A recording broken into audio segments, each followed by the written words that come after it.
స్వాగతం. బులెటిన్ల ముందుగా హెడ్లైన్స్ చూద్దాం. గూగుల్ సేఫ్టీ ఇంజనీరింగ్ సెంటర్ ప్రారంభించిన ముఖ్యమంత్రి. ఐటీ ప్రపంచానికి కేంద్ర బిందువుగా తెలంగాణ రైజింగ్ అన్న రేవంత్ రెడ్డి.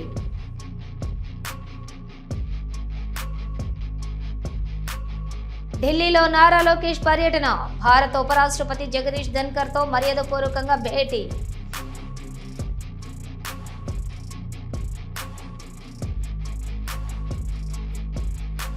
వైసీపీ మాజీ ఎమ్మెల్యే చెవిరెడ్డి భాస్కర్ రెడ్డి అరెస్ట్.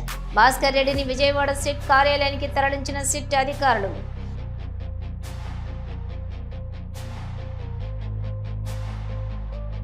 తెలంగాణలో పెరుగుతున్న బహుళ అంతస్తుల భవన నిర్మాణాలు. జూలై 11, 12 హైరైజ్ భవనాలపై జాతీయ సదస్సు.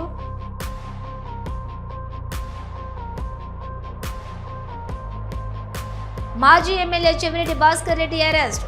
చెవిరెడ్డి భాస్కర్ రెడ్డి అరెస్టుకు నిరసనగా వైసీపీ నాయకులు ఆందోళన.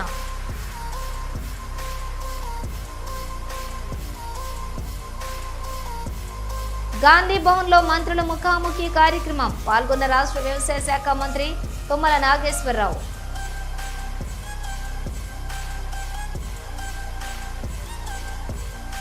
తిరుమల శ్రీవారిని దర్శించుకున్న తెలంగాణ మంత్రి లక్ష్మణ్ కుమార్, ఎంపీ అప్పలనాయుడు. ఆలయ మర్యాదలతో స్వాగతం పలికిన అధికారులు, వేద పండితులు.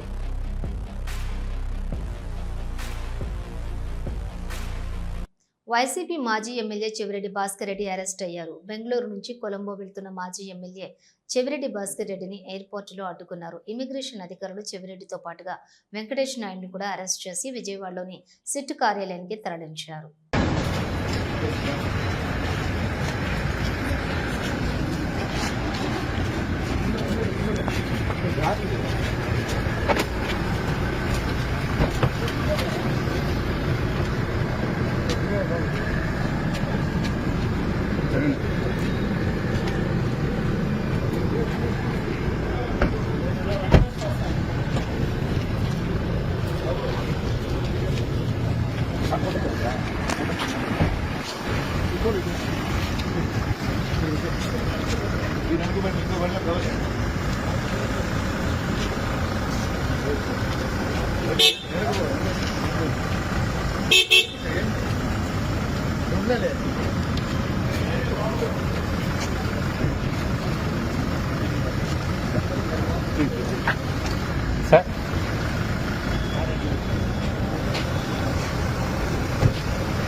తెలంగాణ బహుళ అంతస్తుల భవన నిర్మాణాలు పెరిగిపోతున్నాయని, భవన నిర్మాణ సమయంలో స్థిరమైన పర్యావరణ అనుకూల విధానాలను పాటించాల్సిన అవసరం ఉందని ఏసీసీఈ వైస్ ప్రెసిడెంట్ రాజ్ కుమార్ తెలిపారు. Hyderabad Gachibowli engineering Staff College of ఇండియాలో ఏసీసీఈ ఆధ్వర్యంలో జూలై 11, 12 తేదీలలో నిర్వహించనున్న హైరైజ్ భవనాలపై జాతీయ సదస్సు బ్రోచర్ను ఆవిష్కరించారు. ఈ సదస్సుకు దేశంలో పలు ప్రాంతాలకు చెందిన 800 మంది నిర్మాణ రంగ నిపుణులు పాల్గొంటున్నట్లు ఆయన తెలిపారు. బహుళ అంతస్తు భవనాల నిర్మాణాలలో టెక్నాలజీని వినియోగించుకోవటం, సివిల్ ఇంజనీరింగ్లో నూతన ఆవిష్కరణలు, వివిధ అంశాలపై ఆయా రంగాలకు చెందిన నిపుణులు తమ ఆలోచనలు పంచుకుంటారని తెలిపారు. వినూత్నమైన, స్థిరమైన హైరైజ్ నిర్మాణ పద్ధతులను ప్రోత్సహించడం ద్వారా పట్టణ మౌలిక సదుపాయాల భవిష్యత్తును ఈ సదస్సు ప్రధాన లక్ష్యం అన్నారు. South India President, All India Vice President, Association of Consulting Civil Engineers. Association of consultant civil engineers గత 40 సంవత్సరాలుగా సివిల్ ఇంజనీరింగ్ ఫ్రెటర్నిటీకి సొసైటీకి చాలా విధాలుగా హెల్ప్ చేస్తున్నాము.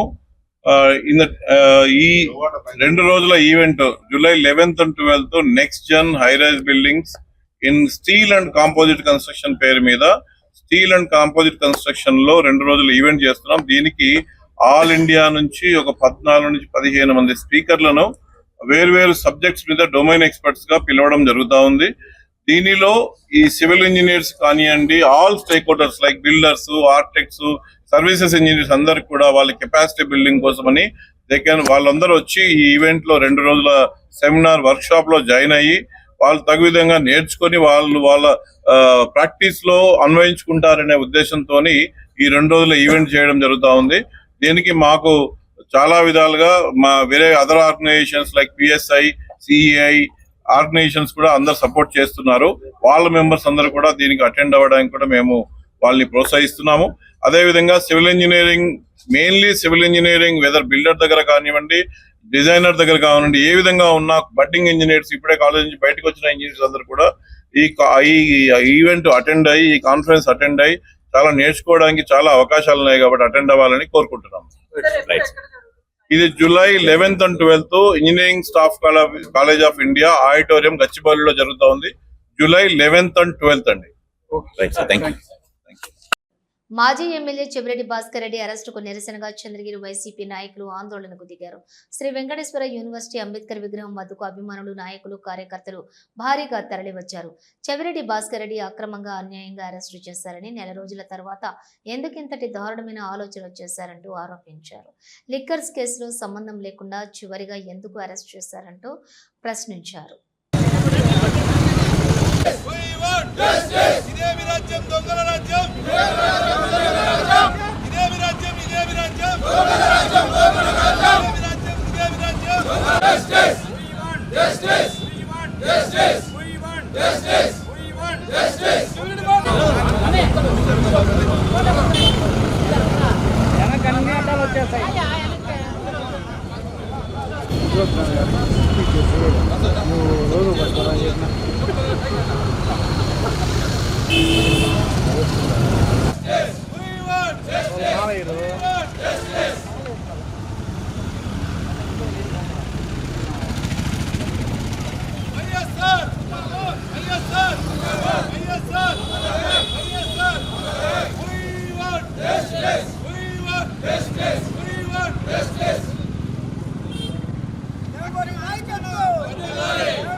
ఈరోజు చంద్రగిరి శాసనసభ్యులు చెవిరెడ్డి భాస్కర్ రెడ్డి గారిని ఈరోజు అరెస్ట్ చేయడం జరిగింది. అంటే నెల రోజులు కేసు జరుగుతూనే ఉంది. లిక్కర్ కేసు నెల రోజుల తర్వాత ఎవరో కొంతమంది నాయకులు ఒత్తిళ్లు చేస్తే ప్రభుత్వానికి ఈరోజు తప్పుడు కేసు పెట్టి అరెస్ట్ చేసి భాస్కర్ గారిని తీసుకెళ్లారు. ఇది చాలా దుర్మార్గమైన చర్య ఇది. అందుకని ఈరోజు మేము అంబేద్కర్ గారికి మెమరాండం ఇచ్చాము. అయ్యా అంబేద్కర్ గారు, మీరు రాసిన రాజ్యాంగం ఏపీలో జరగడం లేదు, రెడ్ బుక్ రాజ్యాంగం జరుగుతుంది. దయవుంచి మాకు మళ్ళా ఈ ఆంధ్రప్రదేశ్ ఒక అంబేద్కర్ పుట్టాలని కోరుకుంటా ఉన్నాం. గుంటూరు లాల్పురం హైవేపై రోడ్డు ప్రమాదం జరిగింది. బుధవారం నాడు మాజీ ముఖ్యమంత్రి వైఎస్ జగన్మోహన్ రెడ్డి ప్రయాణిస్తున్న వాహనం ఢీకొని ఓ వ్యక్తికి తీవ్ర గాయాలయ్యాయి. గాయపడ్డ వ్యక్తిని స్థానికులు పక్కకు తీశారు. బుధవారం నాడు గాంధీ భవన్ లో మంత్రుల ముఖాముఖి కార్యక్రమం జరిగింది. పిసిసి అధ్యక్షులు మహేష్ కుమార్ గౌడ్ సూచన మేరకు ప్రతి బుధవారం గాంధీ భవన్ లో జరుగుతున్న మంత్రులతో ముఖాముఖి కార్యక్రమంలో ఈ రోజు రాష్ట్ర వ్యవసాయ శాఖ మంత్రి Tummala Nageswararao, Aryavysya corporation chairman doctor Kalva Sujatha Gupta పాల్గొన్నారు. ప్రజలు, స్థానికుల నుంచి వినతులు స్వీకరించి పరిష్కారం కోసం ఆయా శాఖల అధికారులతో మంత్రి మాట్లాడారు. బుచ్చిరెడ్డిపాలెం మండలంలోని కోళ్ల వ్యర్థాల రవాణా జోరుగా సాగుతోంది. రాత్రులు విచ్చలవిడిగా చేపల గుంటలకు అక్రమంగా కుళ్లిన కోళ్ల వ్యర్థాలను తరలిస్తున్నారు. ఓవైపు ఎమ్మెల్యే వేమిరెడ్డి ప్రశాంతిరెడ్డి కోళ్ల వ్యర్థాలు తరలిస్తే చర్యలు తప్పవని హెచ్చరిస్తున్నప్పటికీ ఆక్వా రైతులు మాత్రం ఆమె మాటలను విస్మరిస్తున్నారు. మండలంలోని పంచేడు గ్రామంలోని చేపల గుంటలకు వెళ్లిన కోళ్ల వ్యర్థాలను తరలిస్తున్న వాహనాన్ని మంగళవారం తెల్లవారుజామున గ్రామస్తులు అడ్డుకున్నారు. తమ గ్రామం గుండా వాహనాలు వెళ్లడం వల్ల దుర్గంధం వెదజల్లుతుందని చిన్నారులు ప్రజలు తీవ్ర ఇబ్బందులు ఎదుర్కొంటున్నామని వాపోయారు. ఈ మేరకు వారు పోలీసులకు సమాచారం ఇచ్చారు. పోలీసులు వాహనాన్ని స్టేషన్ కు తరలించారు. కోళ్ల వ్యర్థాల తరలింపును పూర్తి స్థాయిలో నిలిపివేయాలని గ్రామస్తులు డిమాండ్ చేస్తూ ఉన్నారు. కొత్త గోశాల నిర్మించాలని నిర్ణయం తల్లి ఆవు గురించి ఆలోచించినందుకు రేవంత్ రెడ్డికి ఎమ్మెల్యే రాజాసింగ్ ధన్యవాదాలు తెలిపారు. వేల సంఖ్యలో ఆవు గాని దూడలు గాని ఎద్దులు గాని ఇల్లీగల్ స్లేటర్ హౌసుల్లో సంపుతున్నారు. దాని గురించి మీ ప్లాన్ ఆఫ్ యాక్షన్ కొద్ది చెప్పాలి. రేవంత్ రెడ్డి మోడల్ గోశాలలు కడుతున్నారు. చాలా మంది గోరక్షణ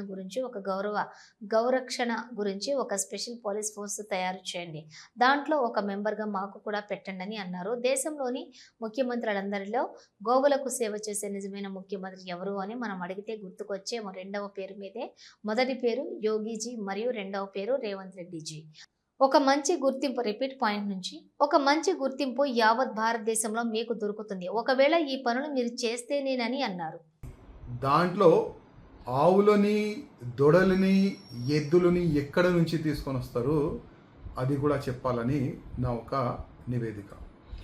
ఎందుకంటే ఇవాళ మన తెలంగాణలో ఆంధ్ర నుంచి కానీ ఒడిశా నుంచి కానీ మహారాష్ట్ర నుంచి కానీ కర్ణాటక నుంచి కానీ వేరే రాష్ట్రం నుంచి చాలా పెద్ద ఎత్తున ఆవులు దొడలు ఎద్దులు స్లాటర్ హౌస్కి కటింగ్కి వస్తున్నది ఇల్లీగల్గా. దాని గురించి మీరు ఏం ప్లాన్ చేస్తున్నారు, మీ ప్లాన్ ఆఫ్ యాక్షన్ ఏమున్నది అది కూడా కొద్దిగా చెప్తే చాలా బాగుంటుందని నా ఒక ఉద్దేశం. అదేవిధంగా మా రేవంత్ రెడ్డి ముఖ్యమంత్రి గారికి నా ఒక నివేదిక, ఒక స్పెషల్ టాస్క్ ఫోర్స్ని నిర్మించండి. ఎవరైనా ఇల్లీగల్గా ఆవులు ఎద్దులు దొడలు మన తెలంగాణకి ఈ స్లాటర్ హౌస్కి కటింగ్కి తీసుకొని వస్తే వాళ్ళకి పట్టుకోవాలి. అదే ఆవులు అదే దొడలు అదే ఎద్దులు మీరు కట్టిన మోడలైజ్ని అక్కడ షిఫ్ట్ చేయాలని నేను కోరుతున్నాను. అదేవిధంగా ఒకవేళ అది ఒక మంచి టాస్క్ ఫోర్స్ టీం గౌరక్షణ గురించి మీరు తయారు చేస్తే దానికి ఒక సభ్యుడిగా మా కూడా పెట్టాలని నా ఒక నివేదిక. పార్టీని పక్క పెట్టండి. ఎందుకంటే ఎన్నో సంవత్సరాల నుంచి గౌరక్షణలో మేము ఆల్రెడీ పనిలో ఉన్నాము. చాలా వరకు గౌరక్షణ గురించి చాలా వరకు కార్యకర్తలు పని కూడా చేస్తున్నారు. లీగల్గా మేము కూడా మీకు సపోర్ట్ చేయడానికి మేము రెడీ ఉన్నాము. కానీ దీనిపైన కూడా దృష్టి పెట్టాలని నా ఒక నివేదిక. అదేవిధంగా తెలంగాణలో మున్సిపల్ కార్పొరేషన్ నుంచి చాలా వరకు స్లాటర్ హౌస్ నడుస్తున్నాయి. అదే స్లాటర్ హౌస్లో ఇల్లీగల్గా ఎద్దులు ఆవులు దొడలు నైట్ పూట కట్ చేసి మన తెలంగాణ నుంచి మాంసాన్ని వేరే రాష్ట్రాలకి కానీ వేరే దేశాలకి కానీ ఎక్స్పోర్ట్ అవుతుంది. దానిపైన కూడా దృష్టి పెట్టాలని రేవంత్ రెడ్డి గారికి నా ఒక నివేదిక. వికారాబాద్ జిల్లా కేంద్రంలో గంజాయి కలకలం రేపింది. పోలీసులు పట్టణంలోని సోదాలు నిర్వహించగా ఒక డాక్టర్ గంజాయితో పట్టుబడ్డాడు. పోలీసుల అదుపులో డాక్టర్ ప్రదీప్ కుమార్ గౌడ్ ఉన్నాడు. పట్టణంలో అతిరా అనే ఓ ప్రైవేట్ హాస్పిటల్ నడుపుతున్న డాక్టర్ ప్రదీప్ కుమార్ గౌడ్ అతని నుంచి సుమారు 65 గ్రాముల గంజాయి స్వాధీనం కేసు నమోదు చేసి దర్యాప్తు చేస్తూ ఉన్నారు వికారాబాద్ పోలీసులు.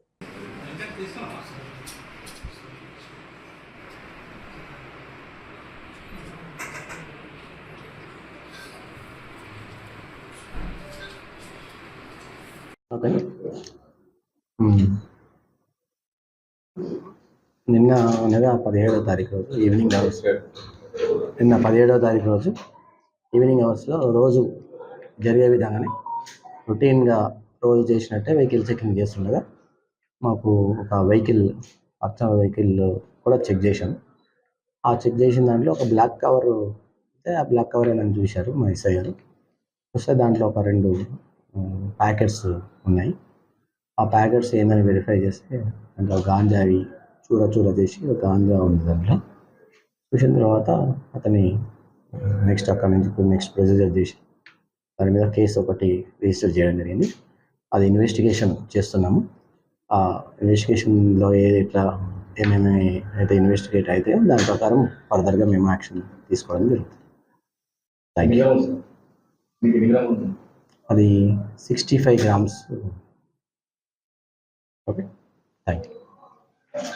మదీనా నగర్లో వరద ముంపు సమస్యలను Yakutpura MLA Jafar Hussain Meraj GHMC commissioner RV Karnan engineering అధికారులతో కలిసి సందర్శించారు. భారీ వర్షాకాలం కారణంగా ఇళ్లలోకి నీరు చేరకుండా తీసుకోవాల్సిన చర్యలను పరిశీలించారు. భవిష్యత్తులో వరదలను నివారించడానికి వంతెన వద్ద నాలా ఎత్తు పెంచాలని ఎమ్మెల్యే కోరారు. ఇందుకు ముంపు సమస్యలను నివారించడానికి చర్యలు తీసుకుంటామని కమిషనర్ హామీ ఇచ్చారు.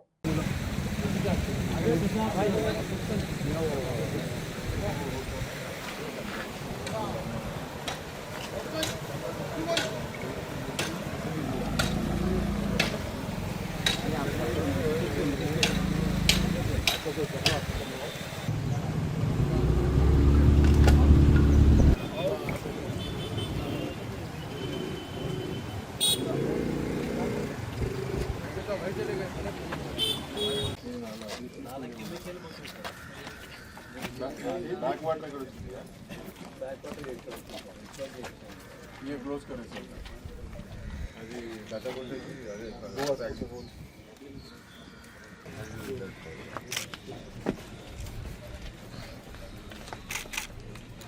సొల్యూషన్ क्या है परमानेंट అంటే అవును లో లైన్ గా sir sir low line water ఇంటికి వచ్చేసింది ఇప్పుడు లేదు 2 meter Serilingampally Hyder Nagar Allwyn colony డివిజన్లోని ప్రజలు ఎదుర్కొంటున్నటువంటి ట్రాఫిక్ సమస్యలను పరిష్కరించేందుకు Serilingampally MLA Arekapudi Gandhi Kukatpally zonal commissioner Apoorva చౌహాన్తో కలిసి నేడు పాదయాత్ర నిర్వహించారు. ఈ సందర్భంగా స్థానిక ప్రజలు తమ సమస్యలను ఎమ్మెల్యే జోనల్ కమిషనర్కు వివరించారు. ఈ సందర్భంగా జోనల్ కమిషనర్ అపూర్వ చౌహాన్ మాట్లాడుతూ ఎల్లమ్మ బండ నుంచి భాగ్యనగర్ ఉషా ముల్లపూడి కమాన్ వరకు తీవ్రంగా ఉన్నటువంటి ట్రాఫిక్ సమస్యలను దృష్టిలో ఉంచుకొని అన్ని సంబంధిత శాఖలతో ఎలక్ట్రికల్, టౌన్ ప్లానింగ్, ఇంజనీరింగ్ విభాగాలతో కలిసి పరిశీలన చేశామని తెలిపారు. తక్షణమే రోడ్డు విస్తరణ పనులను ప్రారంభించి పనులకు ప్రజలకు ట్రాఫిక్ ఇబ్బందులు తొలగించేలా చర్యలు తీసుకుంటామని హామీ ఇచ్చారు. తిరుమల శ్రీవారిని తెలంగాణ మంత్రి Laxman Kumar, MP Appalanaidu, AP NGOs state president Vidyasagar స్వామివారి సేవలో పాల్గొన్నారు. వీఐపీ ప్రారంభ విరామ సమయంలో వెంకటేశ్వర స్వామివారిని దర్శించుకుని మొక్కులు చెల్లించుకున్నారు. ముందుగా ఆలయ సిబ్బంది వారికి స్వాగతం పలికి దర్శన ఏర్పాట్లు చేశారు. అనంతరం రంగనాయకుల మండపంలో వేద పండితులు ఆశీర్వదించి స్వామివారి చిత్రపటం, తీర్థప్రసాదాలు అందజేశారు. బేగంపేట ఎయిర్పోర్టుకు బాంబు బెదిరింపు కాల్ రావడంతో బాంబు స్క్వాడ్తో చెక్ చేశారు భద్రతా సిబ్బంది.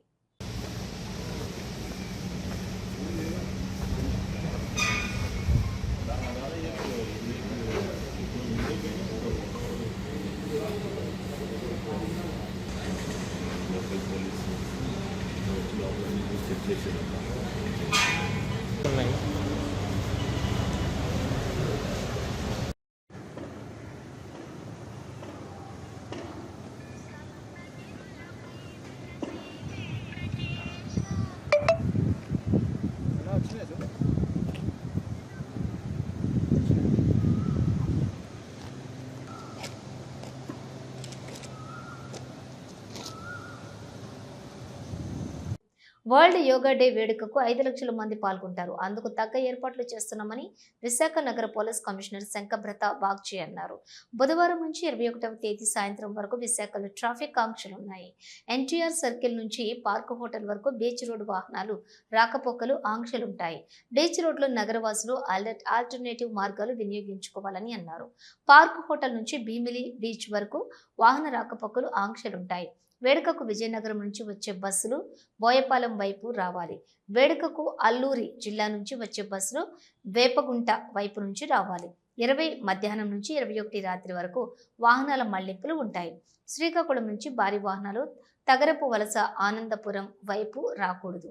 అనకాపల్లి నుంచి ఆనందపురం నుంచి శ్రీకాకుళం వైపు వెళ్ళాలి. సుమారుగా 9,500 మంది పోలీసులు విధులు నిర్వహిస్తారు. ఈ నెల 20 నుంచి 21న ఏ విధమైన డ్రోన్లు ఎగరవేయకూడదు. ఐఎన్ఎస్ చోళ ఆంధ్ర యూనివర్సిటీ మైదానం, కాళీమాత ఆలయం, ఐఎన్ఎస్ కళింగ సమీపంలో 5 కిలోమీటర్ల పరిధిలో డ్రోన్లు నిషేధం అమలులో ఉంటుందని అన్నారు. గూగుల్ సేఫ్టీ ఇంజనీరింగ్ సెంటర్ ప్రారంభోత్సవంలో ముఖ్యమంత్రి రేవంత్ రెడ్డి పాల్గొన్నారు. ఆ విశేషాలను ఇప్పుడు చూద్దాం.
భారత ఉపరాష్ట్రపతి జగదీష్ ధన్కర్ తోటి మర్యాదపూర్వకంగా భేటీ అయ్యారు మంత్రి నారా లోకేష్. ఈ సందర్భంగా ఆంధ్రప్రదేశ్లో కూటమి ప్రభుత్వం ఏడాది పాలనలో సాధించిన విజయాలు, అమలు చేస్తున్న అభివృద్ధి సంక్షేమ కార్యక్రమాలను ఆయనకు వివరించారు. మరింత వేగవంతమైన అభివృద్ధికి వారి యొక్క సహాయ సహకారాలను అందించాలని కోరారు నారా లోకేష్. ఇవి బులెటిన్ విశేషాలు. మరో బులెటిన్తో మళ్ళీ కలుద్దాం.